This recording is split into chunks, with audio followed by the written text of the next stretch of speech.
Dragi prijatelji, lepo pozdravljeni. Medtem je nastopil postni čas in že beremo Božjo besedo prve postne nedelje. Evangelij imate izpisan. Rad bi vas samo spomnil, da je to vsako leto običajno evangelij, kjer gledamo Jezusa v puščavi, kjer ga hudobni duh skuša. Piše, da je duh odvedel Jezusa v puščavo. To pomeni, da je bila to neka duhovna nuja, da je bila to Božja volja, da je šel Jezus v puščavo. In apostol Marko pravi, da je bival med zvermi in angeli so mu stregli. Kaj ta puščava pomeni tudi za nas? Tudi mi moramo po Božji previdnosti večkrat v življenju v puščavo.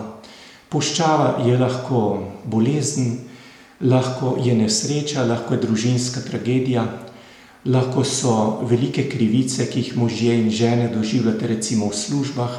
Vse to je duhovna puščava. In Božja beseda pravi, da so angeli stregli Jezusu, bival pa je med zvermi. Kdo so te zveri za nas? To so skušnjave, ki nas v taki puščavi napadejo, da bi obupali nad Božjo dobroto. To so tiste zveri.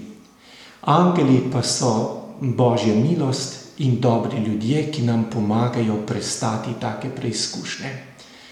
Tako da zaupajmo, kakor je Gospod zmogel vse te preizkušnje v puščavi in jih premagal, tako smo tudi mi z njegovo pomočjo sposobni, da vse te duhovne in telesne puščave z Božjo močjo premagamo.